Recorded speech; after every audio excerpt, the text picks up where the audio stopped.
Michael Boyles, StrengthCoach.com presents the Strength Coach Podcast, brought to you by Perform Better, the experts in functional training and rehabilitation. PerformBetter.com.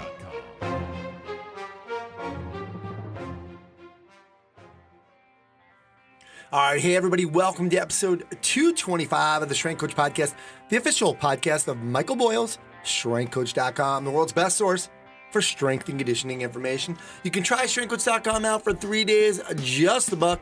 You'll have access to all the articles, videos, and programs, as well as the best forum on the net. It's the only place to have full access to Coach Boyle. He's on every day. Check it out at StrengthCoach.com. All right, I'm your host, Anthony Renna, and the show notes are located on my site, ContinueFit.com. You'll find all my podcasts, including Strength Coach TV there. All right, today on the Coach's Corner, spoke to Coach Boyle about power. His article, Power Cubed, a summary of the experimentation he's been doing, some of the stuff he's been posting on the forum and on StrengthCoach.com, and where all this is leading. For the Results Fitness University Business of Fitness segment, Alan Cosgrove is on to discuss avoiding burnout, something that a lot of trainers have a problem with. For the Functional Movement Systems segment, Gray Cook is on to discuss pain in movement. He references a TED Talk in there. You can get that link at ContinueFit.com. For the Train Heroic Hit the Gym with the Strength Coach segment, we got on Cameron Josse. Cameron's the Director of Sports Performance for DeFranco's Training Systems in East Rutherford, New Jersey. He gives us an overview of the horizontal and vertical forces in sprinting. He expands on the heavy sled research for the load of maximum power in resisted sprinting. We're going to talk to him about how he organizes his weekly layout to include more exposure to speed and acceleration. We're going to talk about testing speed through the use of flying sprints as a better option than the 40-yard dash. We'll talk about the use of organized play type drills to enhance agility and decision making. Lots of stuff with Cam. He really did a great job. It's some stuff that I'm really confused about, so it was great to get him on. All right, also big news. We got a new segment. We got some new content on here from Superhuman Strength. They are a supplementation company, and I got Dom Mazzoni's going to start this segment, and he's the co-founder of Superhuman Strength, and he's going to come on today, and he's going to do a thing on the final word on the difference between whey isolate, whey concentrate, and whey blend. Lots of stuff that I had no clue about, so it was really good. This is such a great segment. I'm really excited about.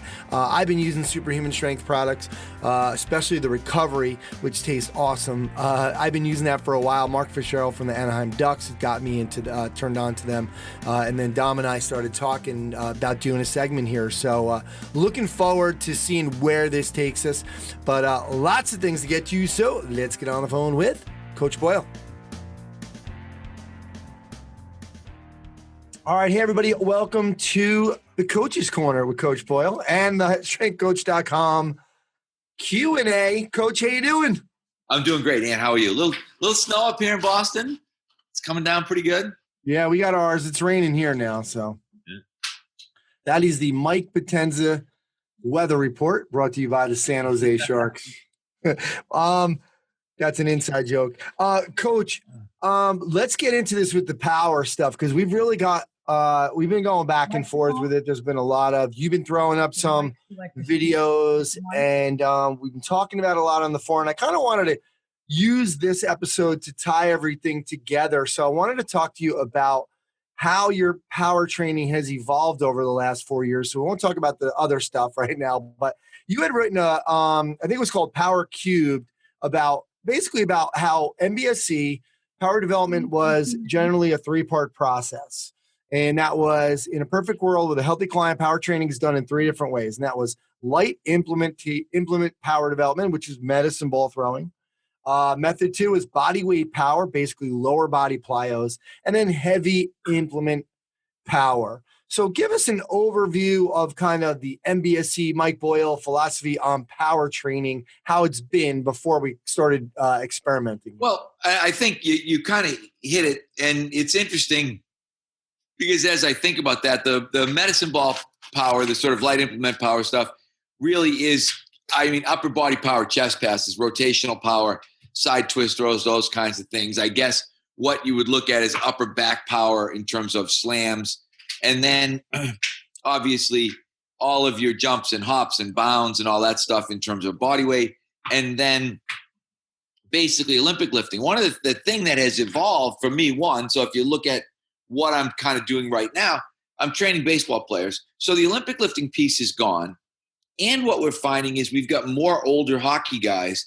So in a sense, the Olympic lifting piece is gone. So suddenly that heavy implement power is like, where am I? What am I doing with people? And some of it was, we sort of defaulted. We're just going to do some jump squats in place of cleans and everything else stays the same. No problem. But then I really started, and I'm moving ahead, unfortunately, but it makes sense to kind of segue into it as I normally do with these long rambling answers. But then you start looking and saying, okay, because the interesting thing, and this is what I started writing about in the thread, is that we start looking at power and people are talking about okay, how many meters per second are you going to move? And tendo units and a lot of this stuff. And then people are talking about, squatting at X number of meters per second. I have a basic issue with taking a strength exercise and trying to do it fast. So trying to say, okay, I'm going to squat and I'm going to try to go up as fast as I can.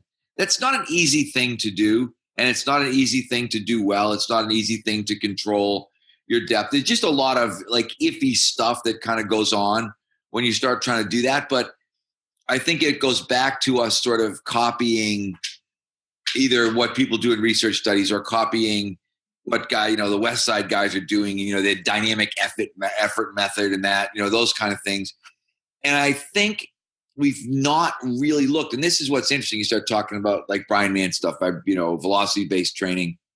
But even with velocity-based training, everybody's talking about how fast do you squat? How fast do you bench press? And I'm kind of that's not it. I don't think that's the answer.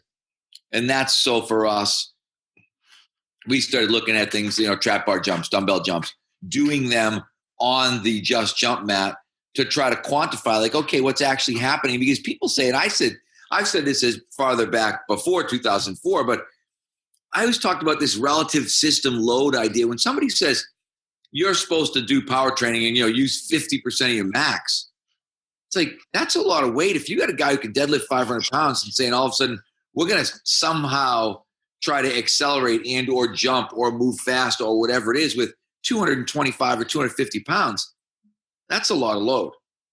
It's a lot of, I guess, I don't know, wishy-washy risk benefit in my mind. And somebody, I forget who it was in the forum, and I should be able to remember, but was saying that, he went to the Exos mentorship and they wanted him to do 60% of his deadlift. And he just kind of tapped out I don't think I'm going to do that. I don't think I'm going to try 315 and, trap bar jump. Yeah. So, and, Daniel Martinez kind of logged in the other day and was talking about, obviously you've got to kind of surf the force velocity curve. But I guess my thing is that we know we go one end of the curve really well. Very, very high force, very, very low velocity, strength work, really. And then I think we know we've got the other end of the curve really well in terms of we're doing body weight power type work. We're doing jumps. But it's where is that sweet spot in between? And I think the sweet spot's not where the research says the highest output is. It's where is the highest output and the safest output at. And that's where, like I said, we started looking at in our situation with our baseball guys who are not particularly large, it was somewhere in the 15% of their body weight was what gave us the best reading. And the best reading combined with doing something that I thought was going to be relatively safe. So sorry, and I know that one. But you've been doing squat jumps for a long time. What kind of a load did you have on that? And how is this any different? Well, the funny thing is, I guess the difference, and it really isn't different. The only difference now with the baseball guys, I think, is that we don't have to get into that externally rotated position with the bar because you're holding it in the back squat position. So that's the bigger difference. That's what kind of made me think, let's try this trap bar jump idea. Because the bad part is there's always a negative shoulder impact in terms of, is the negative shoulder impact jumping up and down while you're holding a bar in external rotation, or is the negative impact the distractive force of the bar while you're jumping with the bar at arm's length. Both of them there's a shoulder cost that's got to be factored in there. Yeah. The difference for us, I think, is that we probably weren't looking at putting the person. What I started thinking about now was, all right, let's put the person on the just jump and let's see what does this load do to our power output. How much does it decrease it by? Because, and again, like I said, I just went the eye testing of looking at it and saying, that looks right. When I load them with something that sort of decreases their jump in the 20 to 30% range, they still jump and it looks like jumping. Okay. When I when I went higher than that, all of a sudden now it was sort of laborious looking and not the athletic look that I guess I'm looking for. Yeah. Well, two questions here. First of all, do you think that once hockey season's over, some of the hockey guys are coming in, is this going to change things a little bit? Oh yeah, I think absolutely. There's no question, because I was thinking about this today, actually, as I was driving for God knows what reason. And I think what I even did with the baseball guys is sort of, it was like we did our base phase, whatever. I always say, I just like to call it a base phase. I don't like hypertrophy or, maybe anatomical adaptation might be the best term. But after we do that, then we may go right to a complex phase. And then the third phase maybe, and I'm trying to think who it was that gave me this idea. It might have been, I don't know. It could have been listening to those Cameron Josse podcasts. I'm not sure, but it was, it might be like a strength power kind of thing, or like almost like the old Nebraska workouts where there was a strength day and a power day, particularly as it relates to lower body. I don't know if we would be doing that as much as it relates to upper body, but where, okay, it might be trap bar deadlift one day, trap bar jump the other day. It might be trap bar deadlift and rear foot elevated split squat on the same day, and it might be trap bar jump and explosive step up on the other day, so that there's now a strength and a power day. And I'm even thinking, and I dislike the term, because I don't know where the term French contrast came from, but I do maybe like the idea of complexing and thinking a little bit more about potentially maybe complexing three things as opposed to two. French contrast, Russian twist, Bulgarian. The French got in it, which is really good. I think the Italians need to be next, Anthony. I think you guys need to. I'm going to come up with something. What it is. Coach, yeah, well, that was my next question was, you talking about the eye test, and even Daniel Martinez had jumped in on the trap bar jumps, or no, on the, actually this was on the dumbbell jumps. He said it looked like the athlete's performance, that the eccentric loading was a little more conservative than it should be if we're still intent on maintaining the stretch shortening cycle contribution. Did you feel like, as you got, were you seeing that too? I wasn't seeing that. And that's where I think, and this is, I need to spend more time with Daniel and try to get, the hardest part about Daniel is that Daniel's too smart. Yeah.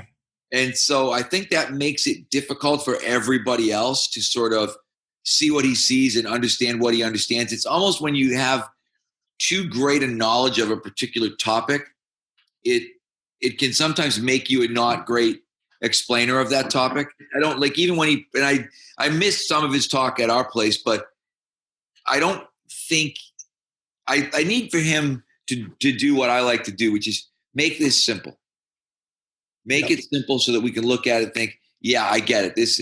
We got to do this and then this and then this, as opposed to, I think we had this talk yesterday in the staff meeting about something else, but sometimes stuff can get too sciencey, or you can get into, even like, you look at some of the Sparta stuff, like Sparta decided to give things their own names. This is the load phase, this is the explode phase, this is I forget, they have their third, and you're like, are those real things, or did you guys just decide that's what you were going to call them? And I think when you've got any of these areas that are new, or that people are still kind of playing around in, I think you end up sometimes where terminology is not standard and we're really not sure kind of is everybody talking even about the same thing? Yeah. So I think that's that's part of the difficulty, you know, like, because Daniel really understands the force plate data and the force velocity and a lot of that stuff that I don't really understand. We don't have a force plate, and sometimes I'm kind of like, I think I sort of know what he's talking about, but I'm not sure. Yeah. Well, you got to get one so you can start playing around with it. So the dumbbell jumps, you started with an unloaded trap bar, which is 45 pounds. And then the goal was 80% of your best vertical jump. Came up a bit short, so you went to 17.5-pound dumbbells on each hand and hit the target. And then in the trap bar jumps, you had the load was approximately 20% of body weight and resulted in a jump of 70% of max vertical jump. Give us just a rundown of really these two experiments and really what they really told you. I mean, what they really told me, or at least in my mind, was that the trap bar was a little bit too heavy, because I was sort of thinking unloaded trap bar is going to be almost no resistance. I would not, if you'd said to me, how much will the unloaded trap bar decrease Craig's power output? I would have said, 10 to 20%. It's not going to be that heavy. And then I saw it and I went, wow, that was more than I thought it was going to be. And I don't know, and this is what people ask me, I'm not sure why initially I said 80, because 80% seemed like a lot, like 30-inch vertical jump going down to 24. That seemed like a lot to me. So I said, I don't think I wanted to go below that. And then, as I said, I got into that idea of, if I had gone to, and I didn't try it, but if I'd gone to 65 with him, would that have resulted in another 15% drop? What would the number have been? And I guess, and that's what I mean from a research standpoint. I just don't know if enough people have done enough really good research on this stuff to draw as many conclusions as people are necessarily drawing. Does that make sense? So I think people, and as I said, like the stuff, and I think I probably glossed over the total system load idea, but basically I look at total system load as what can the person lift plus what do they weigh? And that's going to give us a big, because the analysis or the analogy I used in my first book was that it's really different. A 300-pound guy who can squat 400 pounds from a power output standpoint, from a jumping out standpoint, is going to look very different from a 200-pound guy who can squat 400 pounds. Even though both of them, if we said, and this is the example that I made, if we said we're going to use 50% of their max for jump squats, then we'd suddenly have that 300-pound guy trying to jump squat with 200 pounds. And he might not jump squat very well with 300 pounds with just body weight. Yeah. But that body weight for him would represent, say, 40% of the total system load. Whereas the same guy who squats 400 pounds, who weighs 200 pounds, he's jumping at 33%. Yeah. When you start thinking about what is body weight, which is what the initial resistance is always body weight. And then I think you've always got to base it on that total system load idea. Like, what is this person actually capable of moving? And then kind of subtract that out. So you start thinking maybe the 200-pound guy can jump squat 100 pounds and be at 50% and look really good and look really elastic. And maybe the 300-pound guy is going to be doing body weight or doing a dowel. Yeah. And so I think that's the part. No one talks about that when they talk about power. They just keep talking about percentages of max. And when they do that, it automatically says to me, they don't really know what they're talking about, because they haven't taken into account the most basic part of this whole thing, which is looking at the individual. And that's why I said sometimes when I had big football players like that, 300-pound guys, that was where we'd use things like our MVP shuttle so that we could get them to be doing explosive work with less than their body weight, because they really weren't capable of handling their body weight that well. Yeah. So I guess that's what gets me sort of spinning. Yep. Good stuff. Coach, would you think of doing almost, maybe this is the Italian contrast, almost like a contrast, but throwing these trap bar jumps in the middle of it. So almost like a deadlift, heavy, like a 60% load deadlift into some trap bar jumps, into some regular, just vertical jump. Yeah. And that's exactly, it's funny that you say that, but that's what I was thinking about. And that's where actually I'm going to write that down right now. As you said, I write notes during the course of these things, because I had that thought and I haven't written it down. And so I'm like, I need to copy my idea. That's right. That's your way of contrast. basically stealing an idea. Yeah. It's what I do. It's what I do well. So, Coach, while you're doing that, though, we'll just finish up this part before we get into the strengthcoach.com Q&A. Where do you feel like, it is leading you, though? Like right now, you said we don't have all the answers, but we're not sure we're even asking the right questions. What are the right questions we need to be asking? Well, like I said, I think the right question is this total system load question. That's the one thing. Because again, that's where I start looking at like the research and people that are talking about velocity-based training, people that are talking about all this stuff. And I feel like if you're not talking total system load to begin with, then you're talking completely the wrong language. And again, it's easy, I guess, when you look at it. And I guess because a lot of us come originally from American football, when you have American football where you have such a broadly divergent group of people, from these sort of 180-pound, super elastic guys to maybe now, guys getting closer to 400 pounds who, probably are incredibly athletic and incredibly elastic for their size, but just don't have the same reactivity that this other guy has. And to think that, whenever anybody says, I have 50% of their max, I just want to look at them and be like, stupid. That's a stupid idea. Because it makes no sense. You're going to hurt one guy's knees because you're going to have him trying to do explosive stuff with way too much load. And in effect, you may underload the other guy. You may even hit the other guy. That's why I said looking at what the load does to their actual vertical jump, probably that now gives you some indication. And again, someone like Daniel would probably be like, you get all that from the force plate. And you might, but there's so few of us that have had the luxury of looking at force plate data that it's not really relevant. Good stuff. Well, Coach, we are going to conclude this portion, the Strength Coach podcast portion, and we're going to move on to some questions. So thanks for doing this. No problem. Thank you for having me. All right. Right now at Perform Better, there are select items at 30% off the already low prices. So big savings right now at Perform Better. Good stuff there. The next one-day seminar is in Tampa on February 24th. That's with Lee Burton, Eric Cressy, Todd Durkin, and Dan John. Did you know that Perform Better has financing? They're not a lender, but they have partnered with leading finance companies in the marketplace to provide you with competitive rates. You can check it out at performbetter.com for all their products and info on their educational seminars.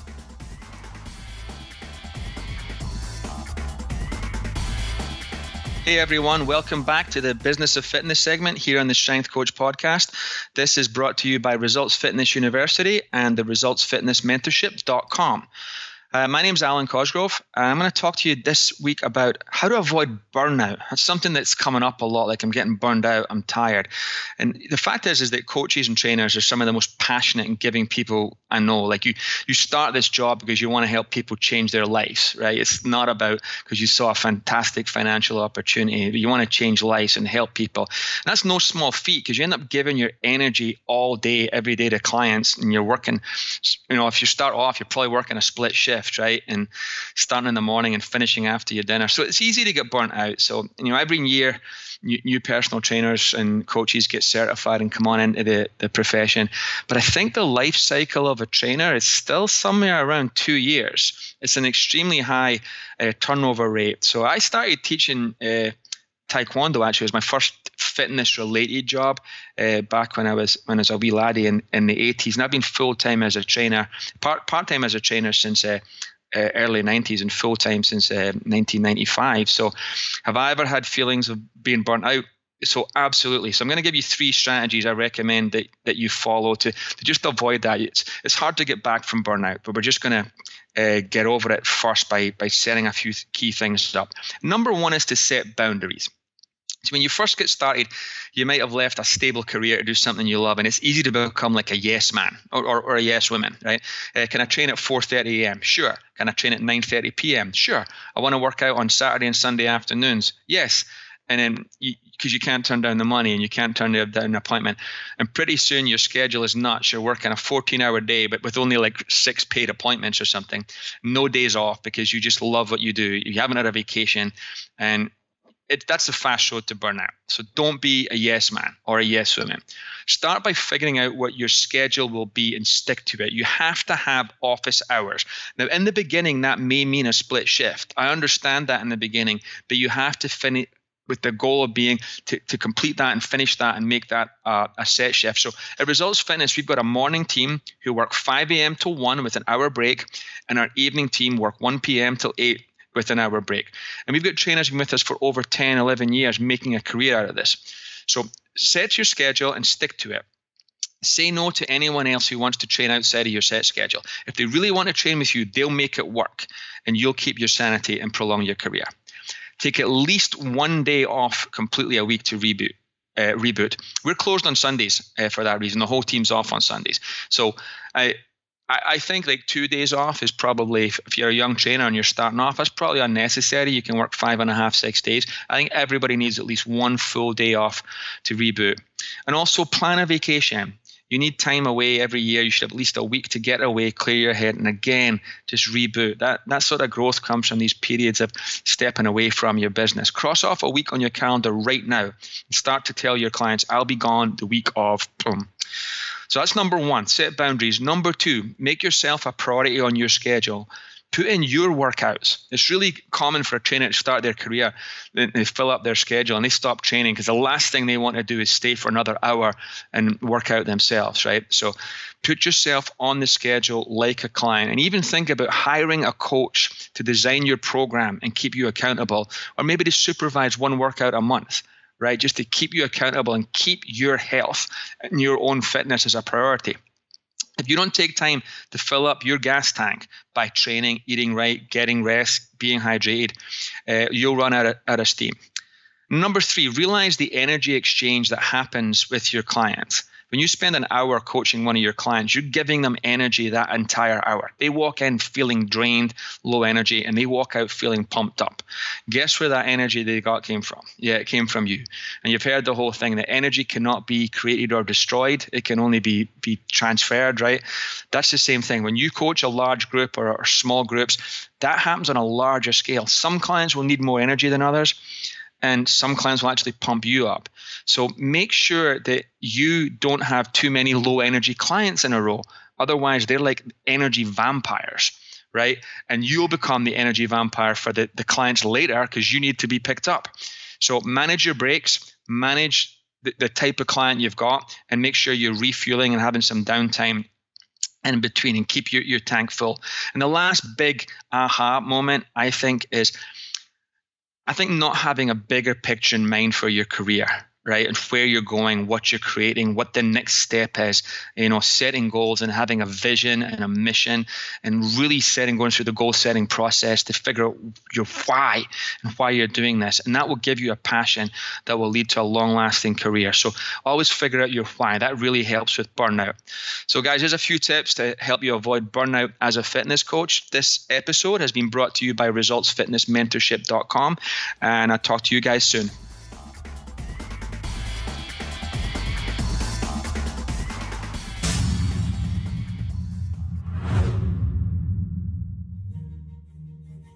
If movement hurts, it's not a fitness problem, it's a health problem. And I'll qualify that by saying until a healthcare practitioner says it's not. Now, you got to pick and choose who's helping you be healthy enough so you can get fit again. And a lot of times, healthcare practitioners don't have a fitness perspective that many of us do. Well, I've got both perspectives. And often, when I'm not feeling well, I automatically assume I need a stretch or an exercise, when really, I should probably have my health checked. You want to go deeper on that? Here's what we do at the FMS. 20% of the people, the fit people who say, I feel fine and I'm currently training, that take a functional movement screen, have pain on one of those movement patterns. None of those movement patterns exceed what your joints should be able to do. We're just asking them to do it together in a squat, in a lunge, in a push-up.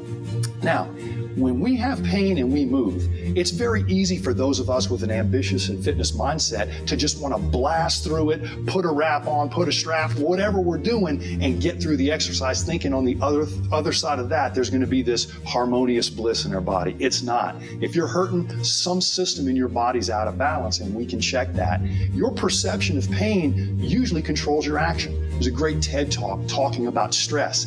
And believe it or not, your perception of the stress that you're under right now actually is a bigger call than the stress that you have, meaning it's influencing your outcome. It's influencing your death rate more than the stress itself. So your impression of pain, I think, plays out the same way. Pain is not something you need to cover up. It's a body signal that's being sent specifically on a movement pattern saying disharmony exists here. There's a couple of things we need to find out. Is there an underlying medical problem? Is there an underlying structural problem? And what's it going to take to get me back? Believe it or not, the way we've structured functional movement systems, the medical intervention will get you fit quicker than basically shopping a bunch of exercises and stretches when you do have a health problem. That's why sniper school is more about aiming than shooting. That's what we're trying to do with functional movement systems. So watch the TED Talk, understand the way you feel about stress often tells us more about your outcome than the stress you have. I think the way you feel about pain, don't cover it up, confront it, get somebody who knows what they're talking about, who can basically give you an examination, but when you're done, can also do a movement screen on you to check those lights.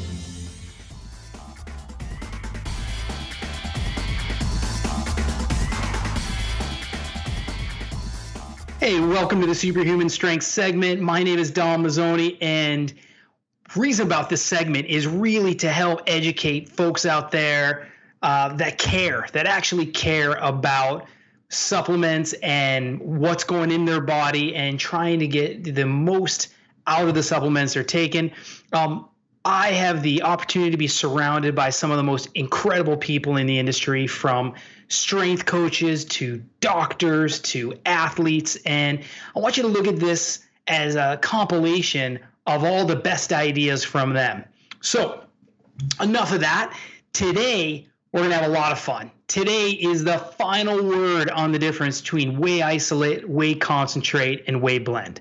You know, there's a tremendous amount of whey protein that's being consumed out there. And unfortunately, there's just not enough education for people to understand what the heck it is they're taking. In addition, I mean, there's a lot of people that have had a bad experience with whey. And by the end of this, you're going to have a much better understanding why. So at Superhuman Strength, we pretty much live and die by the difference between whey proteins because we produce them. And whey protein, as many of us know, come from dairy. And in fact, it's a component separated from milk curd.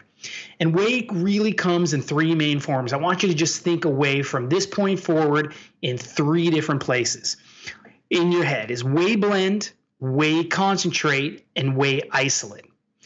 Whey blend. So whey blend is what most of the protein out there really tends to be. And the reasons for that is because whey blends are exactly what the name says. They are a blend. But the question you need to ask yourself is, what are they actually blended with? And sometimes it's blended with other whey protein or other proteins in general. And whey is used a lot because it's really, really cheap. And the problem with blends are numerous in that you actually don't know the blend, and they contain a lower net percentage of protein compared to something like a whey isolate. And also, blends really tend to give most people a bloated feeling because all the lactose that's in milk is in the blend. So if that's ever happened to you, you most likely had a blend. It also usually produces a whole bunch of gas as well. A lot of people complain about that. And you know, this is what I want you to watch out for. When you're looking for blends, really price makes a difference. If you're going to buy 5 pounds of a blend for $20, then you got a problem. And again, you're going to feel that bloating. So if you've taken a protein and you feel like you've become a natural gas refinery with an unlimited amount of the stinky stuff, you probably had a blend or even a concentrate. So let's talk about that. What's a concentrate? Well, this is one of the most common, and this is one of the most least processed forms of whey there is. The least processed part might get you excited, but the issue here is the lactose and fat that comes along with it. And we know the right kinds of fat are actually good for us, but milk fat with lactose is a different story. Concentrate is 80% protein and the other 20% is water, carbohydrates, fat, lactose, and other minerals. But the thing is about concentrates is that they're also a lot cheaper, and I really like to look at it because it really concentrates all the lactose. And again, there's that bloated feeling and lots of gas. The last form that comes for whey, and remember, we've already talked about blends, we've already talked about concentrates. This next form is called an isolate. Whey isolate protein is basically the Ferrari, the Porsche, the McLaren of whey protein. It's the more refined version of whey concentrate. And what happens is the manufacturer filters the whey concentrate, removing all the remaining lactose and fat and carbs, and increases the protein content all the way up to 90% of the filtered whey. That's a big deal. So basically, isolate is everything you want without the things you don't want. The whey concentrate that gets passed through, it goes through all kinds of filtration and these kind of things, and you end up with isolate. Whey isolate comes as either an 80% or a 90%. And whey isolate protein is the most expensive variant of whey protein available on the market in its purest form. So for instance, at Superhuman Strength, we only use 90% grass-fed whey protein isolate. That's hormone-free, antibiotic-free. And the cost of that, a cost of 1.5 pounds of our grass-fed whey isolate alone, just to produce, is usually double the cost of something like a 5-pound whey blend. And what you see out in the marketplace is you'll see a big 5-pound jug. Well, those folks are making a ton of money on that because it costs hardly anything to make because, again, it's very cheap. So you get what you pay for. Whey isolate is perfect for anybody looking for a very clean protein source. And the only things to watch out for with whey isolate is that it can cause your insulin levels to rise, primarily because it's very fast absorption in your body. And listen, on another segment, we're going to talk about recovery. You should be pairing that protein off with a carbohydrate anyways post-workout, and we're going to get to that. But isolate is for anybody looking to be super clean. One big watch out on this. If you're out in the marketplace, you want to buy an isolate, read what's in it. A lot of manufacturers will put isolate on the front of the container, and when you look in the back and you turn it over, you're going to see it actually has blends and concentrates in there with the isolate, which of course isn't really a true isolate.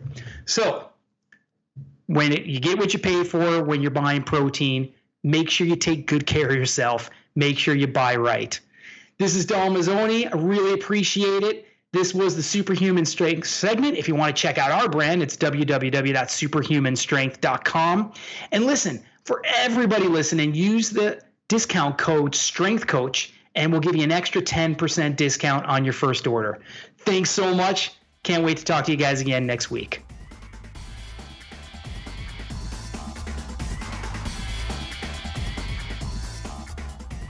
All right, hey guys. Things are really progressing for me personally with my online training, and I'm loving the simplicity of Train Heroic. Right now, I'm just working with, just do some stuff with a couple clients, just kind of going through some beta testing, guys that I see once a week, and then I got 2 remote clients.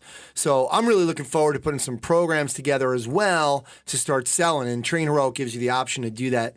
I'm going to be doing that pretty soon. They're also adding readiness surveys. I think this is so cool. They're kind of staying up to date with what's happening, and they're also kind of some of the feedback that the coaches have given them. I've tried different online training software, and this is definitely the most user-friendly I've come across. Support's amazing. They ramp you up really quick. As soon as you sign up, they send you an email for a call. You got to do that call. They go over everything you need to know. I actually had to do another call with them because I wanted to talk about some of the programs, and they were just spot on with it. So head over to trainheroic.com, start your 14-day free trial. Let them know Anthony sent you. You'll save 25% off your first year at Train Heroic Pro Edition.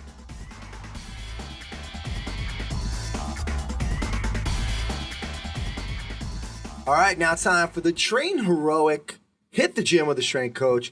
And today I have on camera Josse, and he is the Director of Sports Performance for DeFranco's Training Systems in East Rutherford, New Jersey. He's been working there since 2013, and he's quickly built up a resume working with a multitude of athletes in high school and collegiate sports, as well as professional athletes in the NFL, NHL, UFC, and WWE. He's earned his bachelor's degree in kinesiology while he was playing football at the University of Rhode Island and was a DeFranco athlete. Cam, is that right? You were a DeFranco athlete, right? Yeah, since high school. Nice. And you're close to completing your master's degree in exercise science from William Patterson University. Cam, thanks for doing this. Thanks. Appreciate you having me on the show. And one minor correction, I actually do have my master's degree now, so I am completed with that entire process. So all right. That's really relieving. I'm glad to finally be a Master of Science in exercise science. There you go. Nice. Good job. Cool. Yeah, there's been a lot of talk. Coach Boyle, he's been like bothering me to get you on, so I had to do it. He really enjoyed your some of your podcasts that you've been on. I think Just Fly and a couple others that kind of talking about this idea about like the working with the heavy sled, etc. There's always this idea about what should the load be, but let's back up, because for somebody like me who knows some of this stuff, can understand when people are talking, but at the same time I don't have a complete grasp of some of the speed work. And what you were talking about, like from your articles when I looked at, was this idea of obviously horizontal force and more of a vertical force.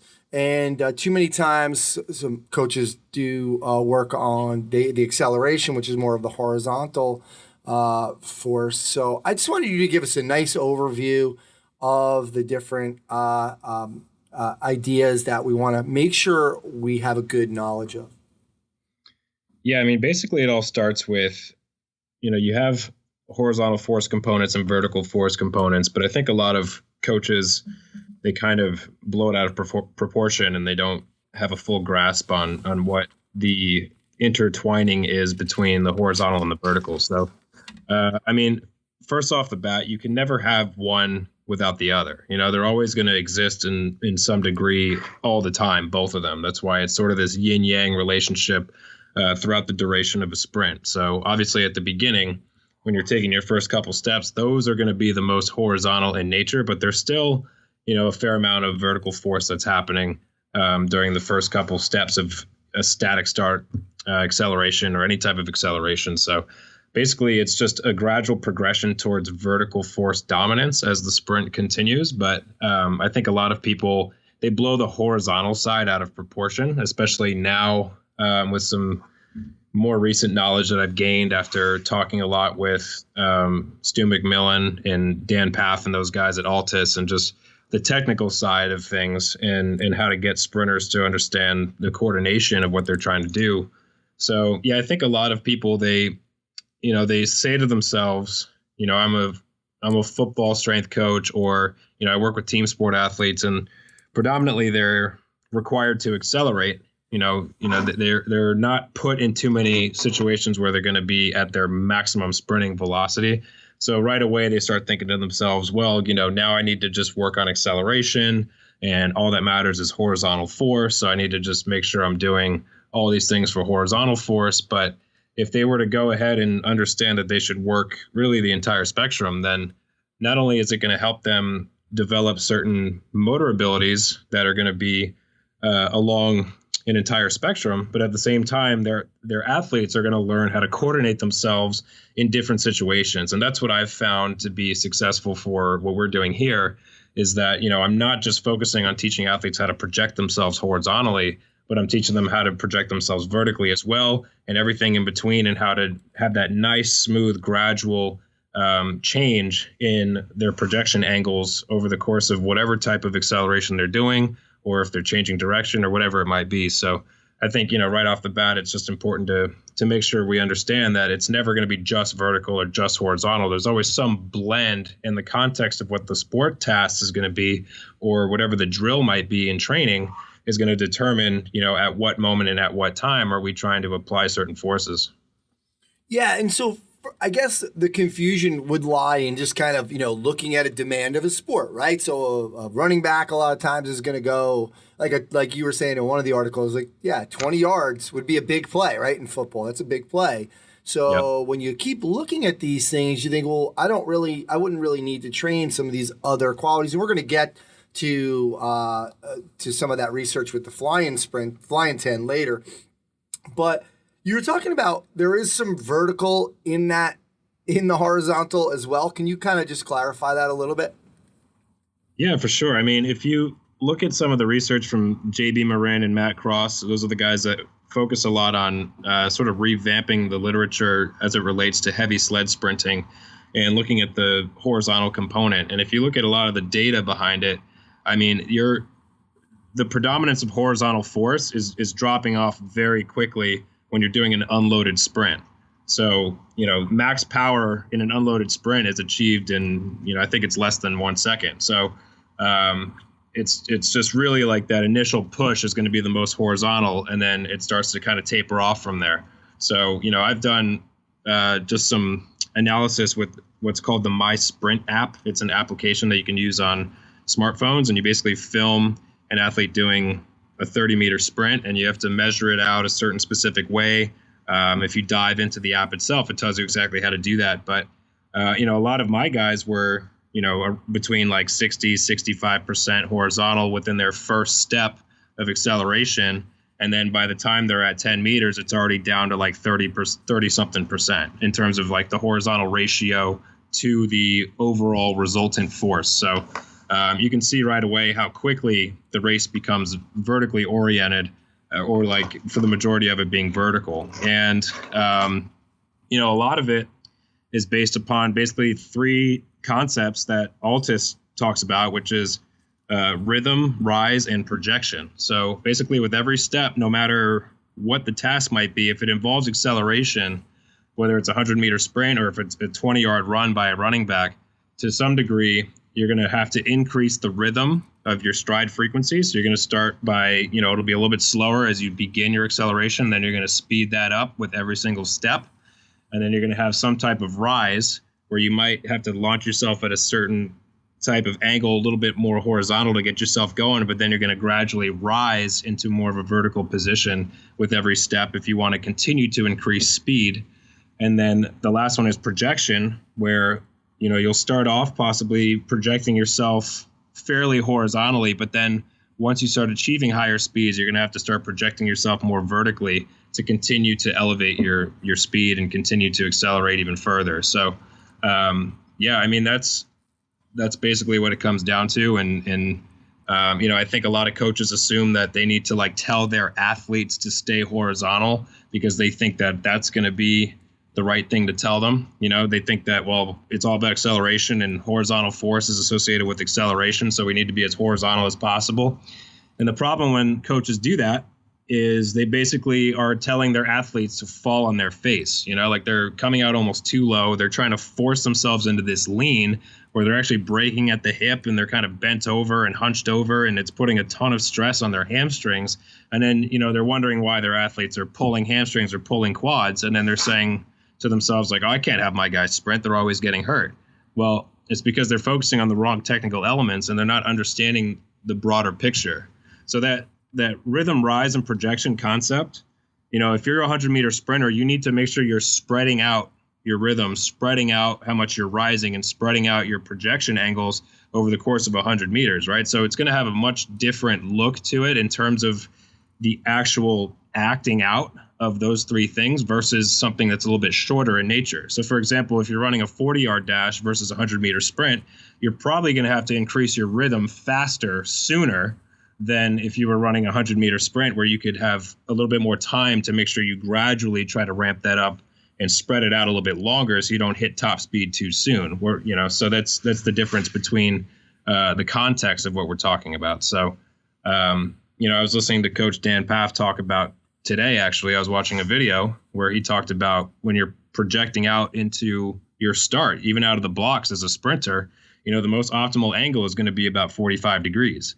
So he said if you take a cannon at rest and you shoot a cannonball out of it, the furthest distance that cannonball is going to travel is when it's launched at an angle of 45 degrees. So the same thing basically applies to sprinting when you're coming out of a static start, or, if you're a track and field sprinter coming out of the blocks or whatever it might be.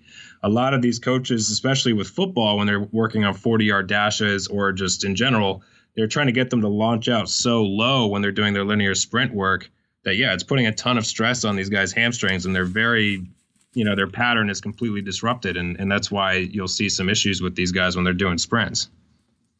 Okay, great. Yeah, that explains a lot. I love it. Cool. Let's break this down a little bit, and we'll talk a little bit about this horizontal force. And you were talking about the heavy sled research. Like I said, Coach Boyle was really loved this idea about basically finding the load for resisted sprinting. But like you said, the max power was achieved basically in the first 1 second of an unloaded sprint. And so you said the velocity starts becoming significantly higher than horizontal force, okay? And then, so when aiming to find the load of the maximum power, we basically try to find the load that will allow the athlete to remain in a similar environment to the first 5 or 10 yards, because that's how long it would take, that first 1 second, right, up to it, and spread it out over longer distances. So there was some research that Cross and Marin did, and talking about the load that was equivalent to the highest point of the power curve. So could you explain that? Yeah, sure. So basically what they found, just to basically sum up the entirety of their research behind it, was if you were to, plot force and velocity along a graph and then find the highest apex of where those two intersect, where, you would have your maximum power, they found that it occurred basically at 50% of your max velocity. So if your max velocity is 10 meters per second, then if you were to load yourself up with a sled to the point where you were operating at 5 meters per second, then that would basically be your load of maximum power. So, they basically showed that, if you're trying to train an athlete or a sprinter within the realm of maximum power as it relates to sprinting, you got to load them up fairly heavy, to the point where, if you're a team sport athlete, I want to say they were going upwards of like 85% body weight on the sled. And then, if it was a sprinter, sometimes they could go upwards of about 96% of their body weight on a sled that they were towing. And then that would end up being where that's how much load they needed to basically be slowed down to about 50% of their maximum velocity. It caught a lot of attention from people, right? Because they're talking about really loading these people up, and people were looking at the videos that JB and Matt Cross were putting out, saying like, man, that doesn't really look like sprinting. It looks like it's just too slow. And I think what it comes down to be honest, and this is something that I've sort of been thinking a lot about, is we basically have two different camps here that should not be separated, but actually need to come together. And basically what it is you have people that are focusing on physiology and physics, right? Like trying to get certain outputs from these athletes, or certain physiological outputs, whatever it might be. And on the other side, you have people that are focusing on skill and coordination. So if you're going to take somebody to do a heavy sled sprint with them, you're going to get the physiological output that you're looking for in terms of exposing them to maximum power. So that can have its advantages, right? Like, I mean, that's something that, when it comes to physics, it's important to improve upon physics. Sure. But at the same time, if you're a coach and you're only focusing on like, well, this is what the literature says. If I just, if I stick to this load of max power, it's really going to help my acceleration. But you never actually teach your athletes the skill of how to accelerate with, unloaded, then you can't expect high performance, from that. So I think it just comes down to both sides need to sort of come together and understand, physiology is important, but we can never forget the coordination and the skill component to anything we're trying to do, even if it's a barbell squat or a bench press or something like that. Yep. Well, let me ask you this. Let's back up just a bit. Max velocity, some guys are out there thinking right now, whoa, how do I find out my max velocity? Yeah, I mean, that's a good question. So basically, it requires a little bit of math, which can be scary for some people. But one of the articles that I wrote for Simply Faster, I wrote 2 articles on the sled training and my experience with that. And then I also read my most recent article for them is focusing on max velocity and how I feel you can test it with team sport athletes and specifically for football players, because that's the primary population that I work with. So basically what I was doing with them was, if you take a sprinter who's running a 100-meter sprint, sometimes people might look at, the time it took an athlete to cover a certain distance, and then they would take the average speed over that. And then they would assume that would equal, their maximum velocity. And then they would say, okay, we just take 100 meters, divide it by the time it took them to run it. And that's how, if you take 100 meters and divide it by 10, then, okay, if they run it in 10.0, they're running 10 meters per second. Great. But the problem with that is that's an average velocity indicator of what's going on. And the problem with average velocity is that it paints an incomplete picture. What I mean by that is if you were to break the sprint down into 10-meter segments, you would see that they would actually be able to achieve higher peak velocities within like certain snippets of the race. And that's basically what you want to focus on most, because that's going to paint a much better picture of how fast that athlete actually is. And that's what we're interested in, is just, how fast these guys are. So,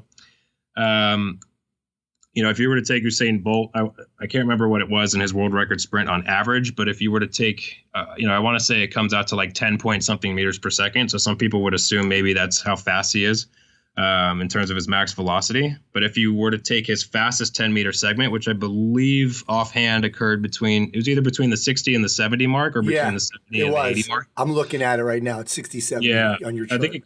I want to say it came out to like 12.34 meters per second, which, in layman's terms, if you were to convert that into miles per hour, he basically reached a point of about 28 miles per hour while he was breaking the world record. So the joke I always say is that if he was running in a school zone, he would get a ticket, just for sprinting on the street. But yeah, so I mean, if we were to take like the 40-yard dash, for example, right, and we were to try to say, if we divide 40 by 4.5 or whatever it might be, is that going to be our max velocity? Well, it's still not a complete picture, because again, that's average. It's over too broad of a distance. So we want to kind of find like the snippet of where they operate at their fastest. So in track and field, what they tend to do is what they call a flying 10-meter sprint, or a fly 10. So they just they give them like a more relaxed run up, where they give them as much room as they feel is necessary to slowly work their way into top speed, and then they just time that 10-meter segment where they're operating at the fastest, and that's what they call the fly 10. So I basically took that concept and I started applying it to football players. And if we want to know how fast they really are, I just started doing a flying 10-yard sprint.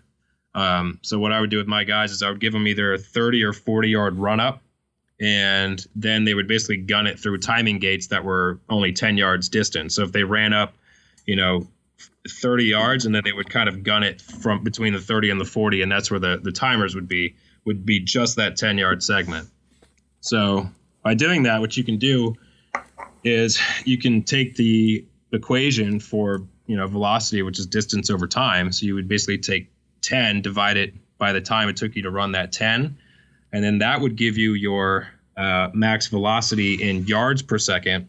And then you can multiply that by 0.9144, and then that would give you the conversion to meters per second, so you know exactly how fast they are. Coaches can definitely keep it in yards per second if they want to do that, and just kind of compare guys, and it's faster that way anyway. You just take 10 divided by the time they got, and then that's the unit. So yeah, that's totally doable. Yeah, it does make sense too when you're trying to prescribe exercises based on velocity as well. So it gives you an easy unit to use for that.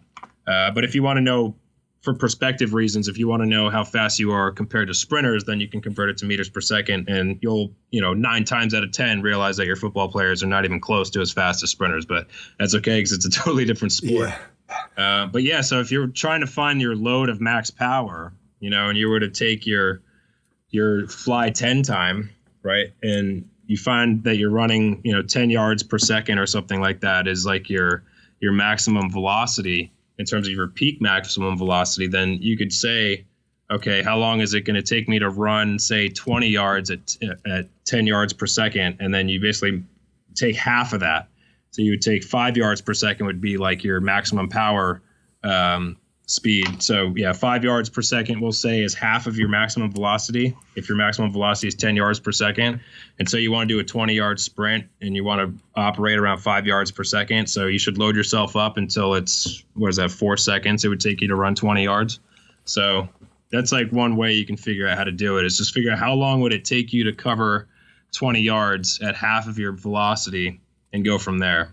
Okay, just so everybody doesn't get freaked out, this is in the article, The Truth About Speed in the NFL, and it sounds simply faster, but I'll have a link to it at continuefit.com because I know there's some crazy numbers being thrown around there. So yeah, so you get that fly time that, again, if it's 10 yards per second, we know that half of that is 5 yards per second. And if we want to do 20 yards, that's going to take us 4 seconds. So we can play with that load. So we can time that 20-yard sled push or resisted sprint. We could time that so it takes us 4 seconds. Then we found our load, basically, right? Yeah, I mean, just so we can reiterate, if you're doing a fly 10-yard, you would basically, whatever your time is for that 10-yard segment that you're doing when you're flying into it, you do distance divided by time. So the distance is 10 yards because that's what we're doing is a fly 10. So let's say you ran a fly 10 in 0.95 seconds. So you would take 10 yards, right, divided by 0.95 because that's the time it took you to complete that distance. And then that comes out to like 10.53 yards per second. So that's how you calculate that. Okay. But just to keep it really simple, and honestly, this is what I do now when I'm doing the heavy sled work, is I found most of the time it's going to be around 4 seconds in terms of like covering 20 yards. So I usually use 20 yards when I'm doing the really heavy sled work. So basically what I do now is I just load guys up until they're between 4.0 and 4.1 seconds. And I found that, it might not always be perfectly exact for that person, but the adaptations that you're going to get out of it are similar to if it were super exact. So it's a super easy way to do it. Okay, cool. And we're kind of you're killing two birds with one stone. Like here, finding out this max velocity, you're finding out, you're training that those vertical forces, and then you're able to get some loads to help you with those horizontal forces.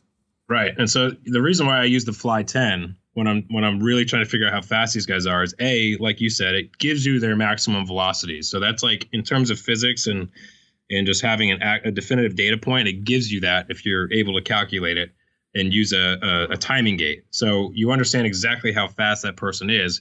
The reason why I like to use that instead of a 40-yard dash is what I talk about in the article, where the 40-yard dash has such a psychological stress associated with it because everybody knows, if you go to the combine in the NFL and you run a good time, you're going to get drafted high. So all these players are just like so stressed about their 40 that their technique just completely goes to crap when they're trying to get timed on it. Like their technique might be great all day, and all of a sudden you bust out the timers and all of a sudden they're forcing their way through it. They look terrible. So I started using the fly 10 because it keeps them a lot more relaxed. Like they're not as stressed out about it. They're kind of like, it's different to them. They don't really understand the context of it per se. And that's fine because for us, it's allowing us to know, exactly how fast they are and what their speed potential is. So then from there, if you're really training somebody for a 40, if you know a guy is fast enough to run like a 4.3 or a 4.4 or something like that, then it's just about trying to get him to understand, the technique side of it and just calming his mind and making sure he's psychologically prepared to get timed in a 40. Yeah. But this is just a much better test you can use more frequently. It doesn't stress the guys out as much. You think we'll ever see that switch in the combine? I don't know. I have no idea. I doubt it, to be honest. Yeah. I mean, even though the data could be there, it would take a lot to get that done. Yeah, good stuff. Again, I want to remind everybody that's in The Truth About Athlete Speed in the NFL, and you're talking about a lot. There's a lot of stuff going on in that article, and all that information is in there. So I want to continue. Now, let me ask you, though, let's go back to the sled a little bit now. We have that load, and I was watching a video, I think it was the 1080 sprint load of max power that you had, the 3 guys. And they all, I don't have an eye for that, so I can't tell, but they look completely different to me. What kind of a danger do you feel like there is from an effect on mechanics with some of these loads? Well, the thing about going really heavy with the sled is that you basically have to think of it as a strength exercise and not a speed exercise. So that's something that I started doing. So if I'm going to use that as an exercise within my training, I'm going to plug it in place of some type of explosive lift or something like that. So to me, I just see it as strength work. So I don't consider it as much of like a skill developer for sprinting. And I try to tell the guys, don't really think of it as much as like a sprint. It's more of like just find a way to get, to the 20-yard mark as fast as you can. And so a lot of times, the mechanics are much different than sprinting, and the technique is going to be different, but it's not so different that it's going to hinder their sprinting ability so long as we are still making sure to include unloaded sprinting. So I think if you were to only focus on this stuff and never do any type of unloaded sprinting, then you can't be certain your unloaded sprinting technique or form is going to be good at all, because this is definitely not training the technique for sprinting. This is like a purely physiological sort of stressor that we're imparting upon them. We're just trying to get a lot of horizontal force and horizontal power when we're doing this, and we're not using it as a skill-oriented exercise for sprinting. Okay, excellent. So yeah, obviously just part of the program. Okay, cool. Yeah. And you said the research is there that small improvements in max velocity can result in large changes across the entire acceleration profile. So a lot of these coaches that are missing out on this max velocity idea are missing out on improving acceleration. Yeah, that was some of the most interesting research I've seen, which was from Ken Clark, who I heavily referenced in that article in Simply Faster. And he actually helped me with a lot of the finer points in that article. So definitely a big special shout out to Dr. Ken Clark. He basically showed that, because American football players accelerate faster, when they're doing the 40-yard dash in relation to, they accelerate towards their maximum speed faster than, say, a track and field sprinter who's doing a 100-meter sprint. That falls in line with what I was talking about before, where the rhythm is going to start rising faster and the athlete themselves is going to rise faster in terms of their body posture and things like that. And their projection angles are going to change faster in a 40-yard dash than a 100-meter sprint. So a lot of people were focusing on the track and field research, but what Ken Clark did is he actually looked at football specifically and even more specifically at the NFL Combine, how the athletes were performing their 40-yard dash. And he basically showed that they're very, very close to their maximum velocity at 20 yards. So they're, above 95% of their max velocity by the time they're crossing 20 yards. So when you consider that, basically the athlete who's going to have the higher max velocity and, in terms of an absolute value, if one guy's running 9 yards per second, the other guy's running 10 yards per second, let's say, for example, the guy who's running those 10 yards per second, he's going to be faster at every segment, with the exception of maybe between 5 and 10 yards where he might be close to the slower guy. But as soon as it goes beyond 10 yards, he's just going to pull away because he's just going to be that much faster at every single segment following that. Because by the time they're at 20 yards, it's already, they're already really close to their maximum velocity. And then it's just, they try to hold on until they cross that 40-yard mark.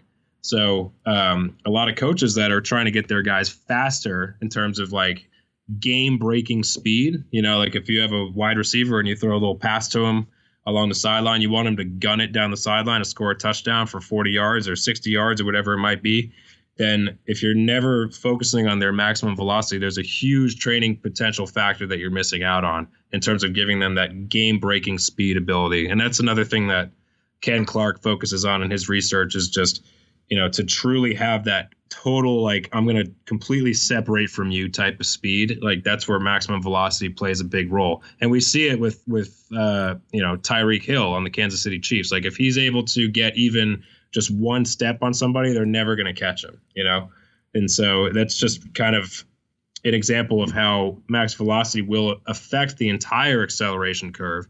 And then, as soon as you can just get a little bit of space, you're just going to be gone. Okay, great.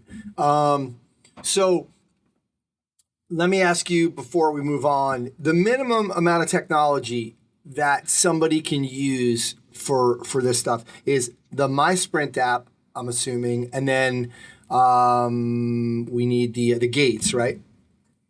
Yeah, I think in this day and age, if you really want to know what's happening, then timing gates are probably one of the best investments you can make. It's going to be not very cheap in terms of pricing. I think you're always going to be at least $1,000 when it comes to having like a fully automated timing system. But, if you work with, especially if you're in like a team setting where you have funding and things like that, total no-brainer, makes a lot of sense. If you're just a coach on your own, you don't have access to it, it is what it is, and that's fine. Because ultimately, what Stu McMillan at Altus will talk about is that a lot of times, the thing that's really going to make the difference when it comes to sprint performance is coaching the coordination, the rhythm, all of those factors, the posture, the timing of the ground contact, the sequencing of their acceleration into their maximum velocity. The things that we're actually not directly measuring a lot of times are going to have the greatest impact on what we are actually measuring. So it's good that you bring this up, because I actually don't use the tech as much as I used to anymore, because I want the athletes to not feel that pressure of always having to think about the output rather than understanding the input and how they're going to coordinate themselves when they're doing these things, and just keeping them at peace, like making sure that they're just psychologically zoned in, they're focused, they understand what's expected of them. And then at the same time, it's just developing that ability to just kind of float, just being very coordinated and very efficient.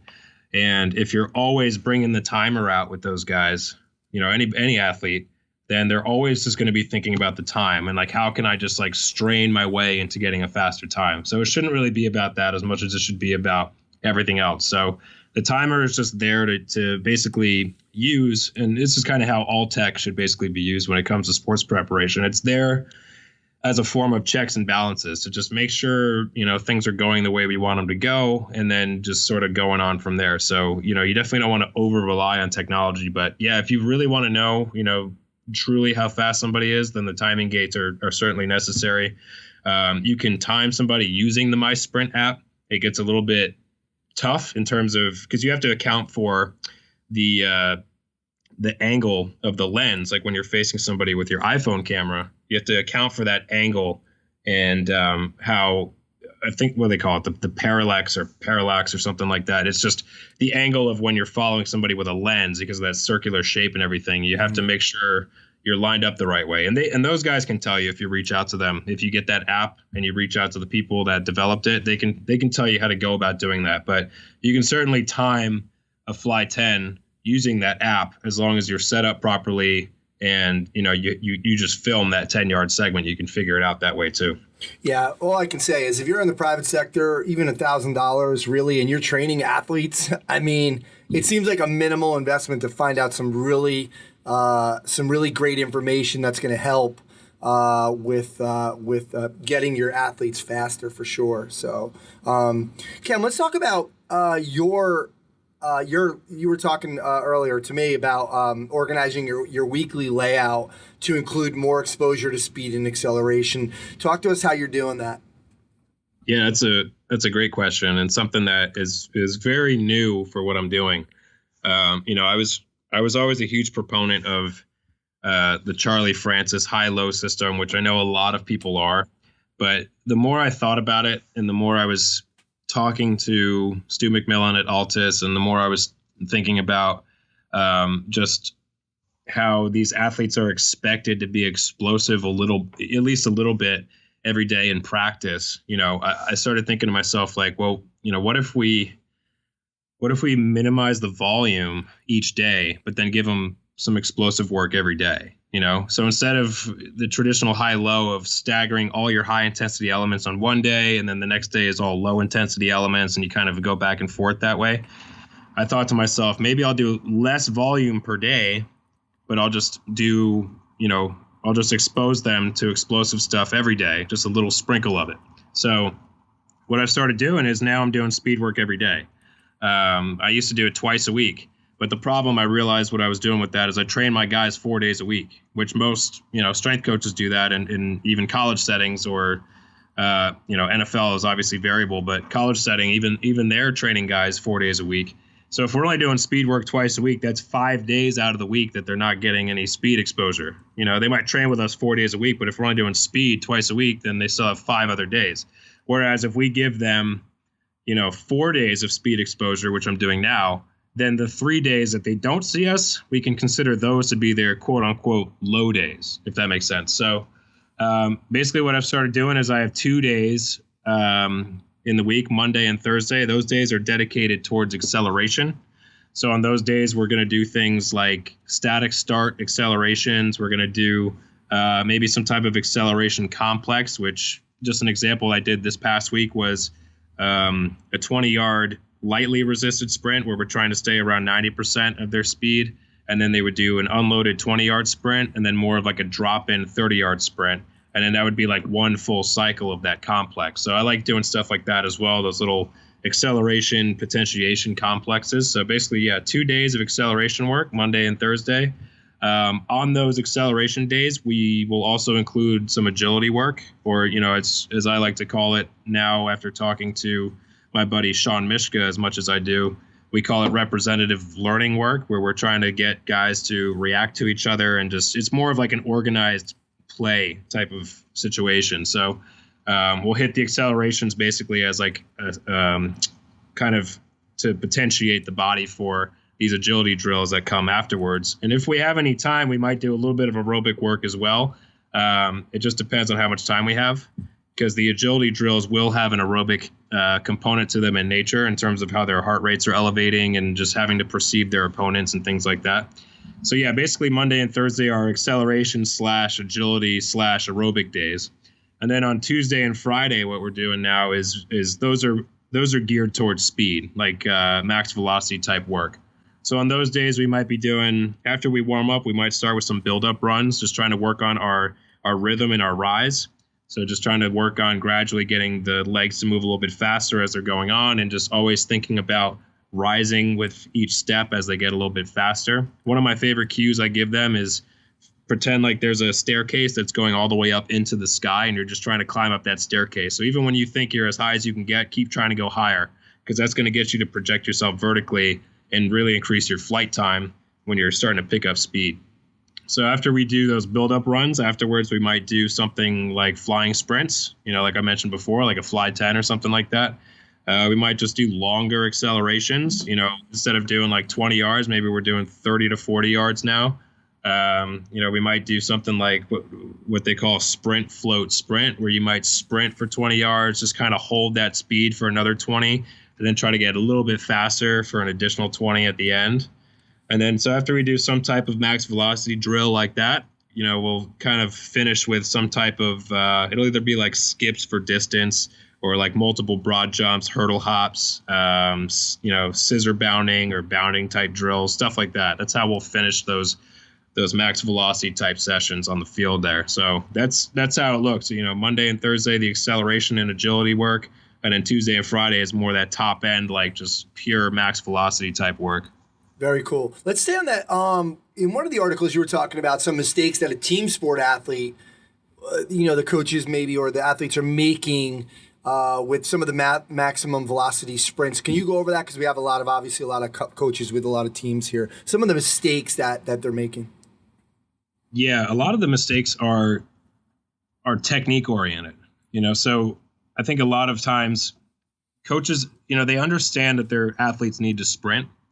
They're very aware of that in order to get them faster, but they're so scared because, a lot of coaches experience, muscle pulls and hamstring pulls, calf pulls, quad pulls, all kinds of stuff when they try to get their guys to go like beyond 15 yards.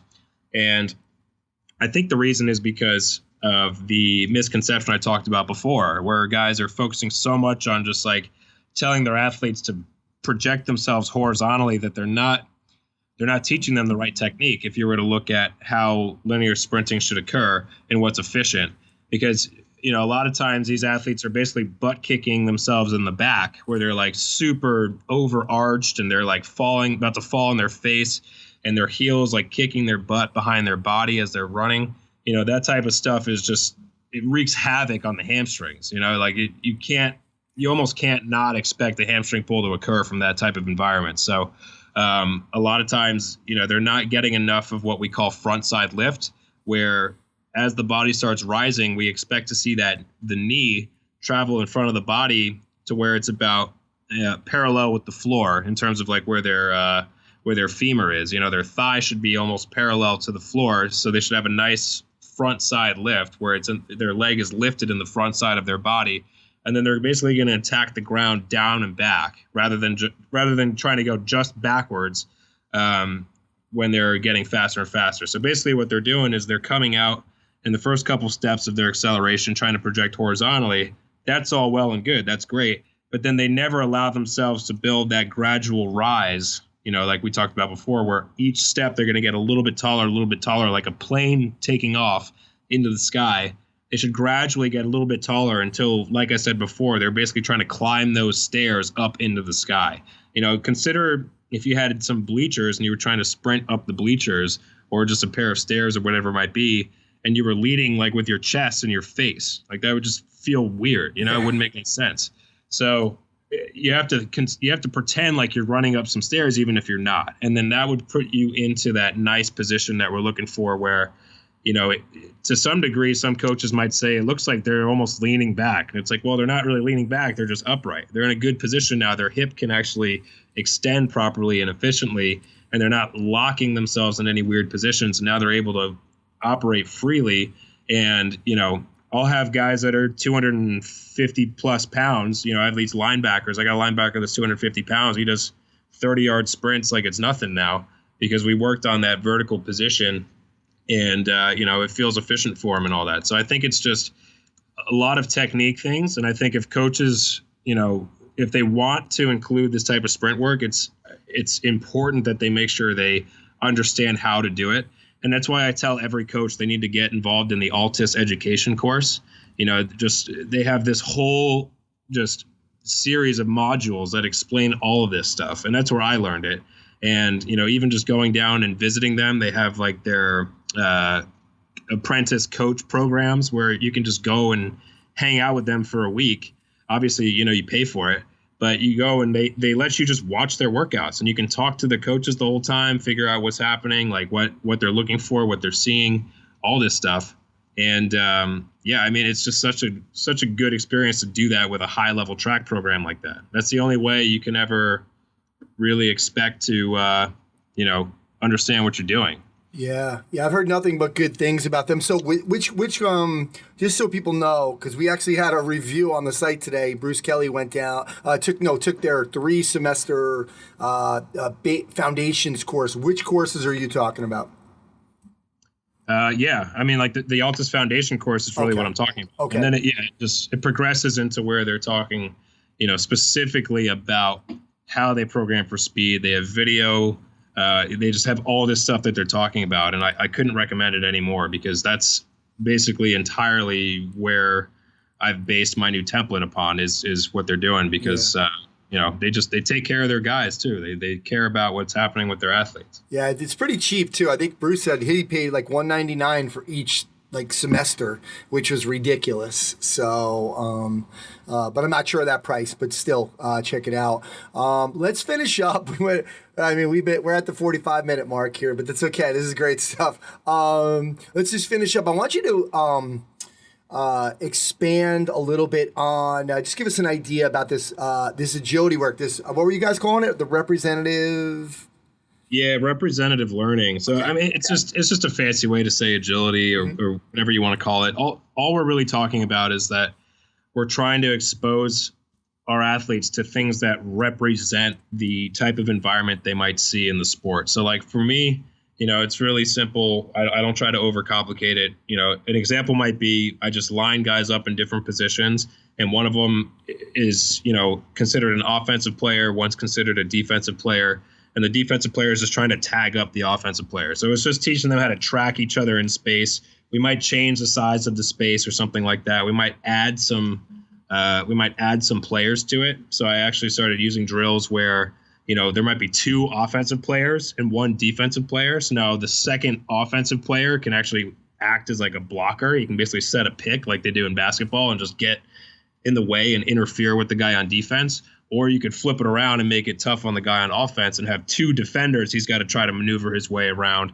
And you always give him like a definitive like place they're trying to get to, whether it's like the end zone or a cone or something like that. But you want to make sure you give them just like this boundary and this space and just let them you tell them the task, like, all right, if you're on offense, you're trying to get here. If you're on defense, you're trying to make sure he doesn't get there without, before you tag him or something like that. So it's not like overly complicated. It's basically just these organized games where now it's like, it's representative of something they might do in the game. Because if you're on defense in football, you got to track a guy down and make sure he doesn't cut across your face and things like that. So, we're working that type of stuff with it. And it's fun for the guys. And if you were to look at like a closed agility program where we have things like shuffles and back pedals and cuts and stuff like that, all of these motions are happening in the drills that I'm talking about. Like you'll see guys make cuts, you'll see guys shuffle, you'll see guys back pedal. They start doing all these things, but we're not telling them to do it. Does that make sense? So it's like they just they're organically learning when they should shuffle, when they should backpedal, when they should cut. And if they try to do something and it doesn't work, they suddenly realize like, man, all these spin moves or whatever, I was practicing just against cones on air or something like that. Like now, that when this guy's in my face, I can't do it. So like, is that really like an effective tool in my toolbox? Probably not. So like you just tell them like, hey, you're going to be faced with these different sports problems. So now it's up to you to figure out a way to solve them for yourself. I might give you some hints here and there, but I'm not going to tell you exactly how to do it. So I might tell you like where your eyes should be. If you're on defense, you want to make sure you're watching that guy's hip. But same thing on offense.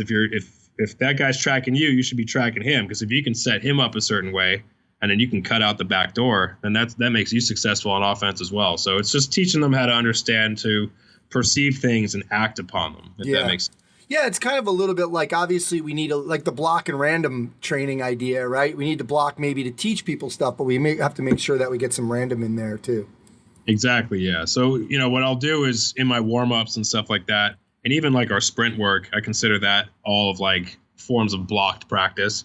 And then by the time we're done with that type of stuff and we're like warmed up, we've done our sprints, and now it's just, let's just let them play around and see what happens, Yeah, very cool. All right, awesome. Great stuff, Cam. So glad we were able to connect and go over some of the stuff. I'll remind everybody, Cam was talking a lot of numbers there, and but he lays it out really well in his articles on Simply Faster, and I'll have links to all that as well. If you don't want to go to simplyfaster.com, you can just look up Cam on there. But Cam, thanks for doing this, man. I really appreciate it. We could have been on here for another 2 hours, so appreciate what you're doing and getting the word out there. So thanks for coming on. Yeah, man. Thanks so much for having me. It was a lot of fun.